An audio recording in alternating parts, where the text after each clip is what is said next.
অম্বুবাচী মেলা সমাগত অম্বুবাচীক লৈ নিৰ্দেশনা জাৰি প্ৰশাসনৰ জৰুৰীকালীন বাহনৰ বাহিৰে অন্য বাহন ওপৰলৈ যাব নোৱাৰিব সামগ্ৰী কঢ়িওৱা বাহন নিশা চলিব 11 বজাৰ পৰা পুৱা 5 বজালৈ ফেৰিকাৰ সোণাৰাম খেলপথাৰৰ পৰা উপলব্ধ হ'ব কেম্পলৈ যোৱা বাহন আদাবাৰী হৈ খদিলাপুৰ হৈ যাব লাগিব জালুকবাৰীৰ পৰা অহা বাহন ৰ'ব লাগিব মালিগাঁৱত সাধাৰণ লোকে উৰণীয়া সেতু ব্যৱহাৰ কৰিব পাৰিব বিভিন্ন স্থানত পাৰ্কিং স্থানৰ ব্যৱস্থা কৰা হৈছে যধে মধে বাহন পাৰ্কিং নকৰিবলৈ ৰাইজক আহ্বান আৰক্ষীৰ প্ৰশাসনৰ ফালৰ পৰা সময় নিৰ্ধাৰণ কৰি দিয়া হৈছে পুৱা 5 বজাৰ পৰা সন্ধিয়া 6 বজালৈ নাৰ্সাৰী পইণ্টৰ পৰা ভক্ত যাব পাৰিব মন্দিৰলৈ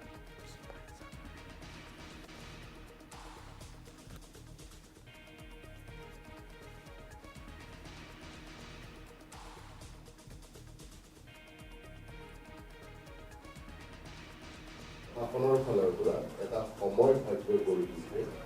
যে ৰাতিপুৱা 5টাৰ পৰা সন্ধিয়া 6টালৈকে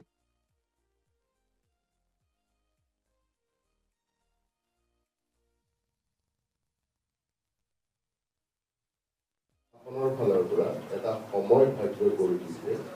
যে ৰাতিপুৱা 5টাৰ পৰা সন্ধিয়া 6টালৈকেহে ভক্ত ওপৰলৈ উঠিব পাৰিব 6টা বজাৰ পিছত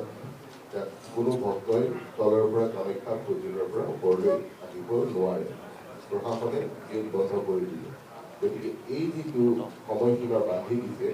এই সময়সীমাটো আপোনালোকে ইয়াতে বহুলভাৱে প্ৰচাৰ কৰে যাতে ভক্তসকল অৱগত হয় 2 নম্বৰ কথাটো হ'ল যে এই সময়ত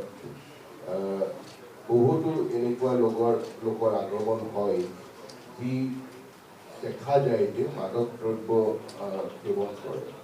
গতিকে প্ৰশাসনৰ ফালৰ পৰা যথেষ্ট কঠোৰভাৱে তেওঁলোকে ব্যৱস্থা ল'ব যদিও নিষিদ্ধ বুলি ঘোষণা কৰিব নোৱাৰে কিছু টেকনিকেল কাৰণত কিন্তু যদিহে তেনেকুৱা কিছু বিশৃংখল পৰিস্থিতিৰ সৃষ্টি হয় বা মাদক দ্ৰব্যৰ ব্যৱহাৰ বহুলভাৱে দেখা যায় তেতিয়াহ'লে প্ৰশাসনে যি যথাবিধি ব্যৱস্থা গ্ৰহণ কৰিব লাগে সেইখিনি গ্ৰহণ কৰিব আমি 3টা মুখ্য স্থানত শিবিৰ 3টা স্থাপন কৰা হৈছে কামাখ্যাৰ ৰেলৱে ষ্টেচন ভক্তসকলৰ বাবে এটা ডাঙৰ শিবিৰ পাণ্ডু বন্দৰ এইটো এটা ভক্তসকলৰ বাবে ডাঙৰ শিবিৰ আৰু নাহৰবাৰীত আমাৰ আৰক্ষী কৰ্মচাৰীসকলক থাকিবৰ কাৰণে আমি এটা শিবিৰ পাতিম ইয়াৰ উপৰি পৰ্যাপ্ত আলোক ব্যৱস্থা কৰা হৈছে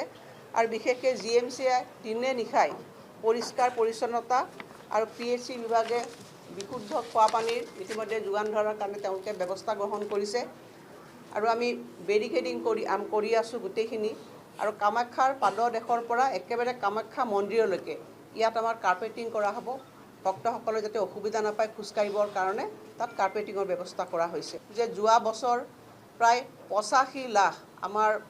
ডমেষ্টিক টুৰিষ্ট আমাৰ ৰাজ্যখনলৈ আহিছে আৰু ফৰেন টুৰিষ্টটো প্ৰায় 42,000 আহিছে গতিকে ই ৰাজ্যখনৰ কাৰণে এটা ভাল খবৰ আৰু কামাখ্যা ধামত আপোনালোকে দেখিলে প্ৰায় 7 লাখৰো বেছি ইয়াৰ লোক ইয়াত মাত্ৰ এটা ইভেণ্টতে আহিছে গোটেই বছৰ জোৰা ইয়াত মানুহ আহি থাকে ভক্তসকল লাহে লাহে বৃদ্ধি পাইছে আমি আশা কৰিছোঁ এইবাৰ অন্তত 8 লাখ মানুহ এই মেলাখনত তেওঁলোকে উপস্থিত হ'বহি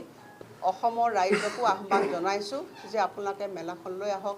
ভক্তি শ্ৰদ্ধা আপোনালোকে আগবঢ়াওক কিন্তু লগতে এটা সুন্দৰ আধ্যাত্মিক পৰিৱেশো সৃষ্টি কৰে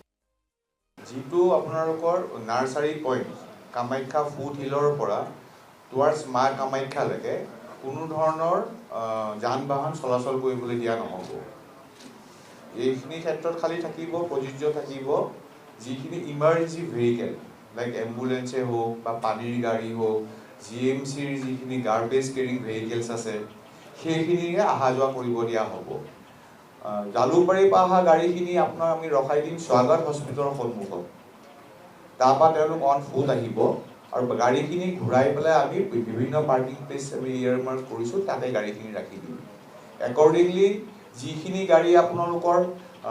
জালুকবাৰী ভৰলুমুখ ছাইডৰ পৰা আহিব তেওঁলোকো ব্ৰিজত অলৰেডি আহি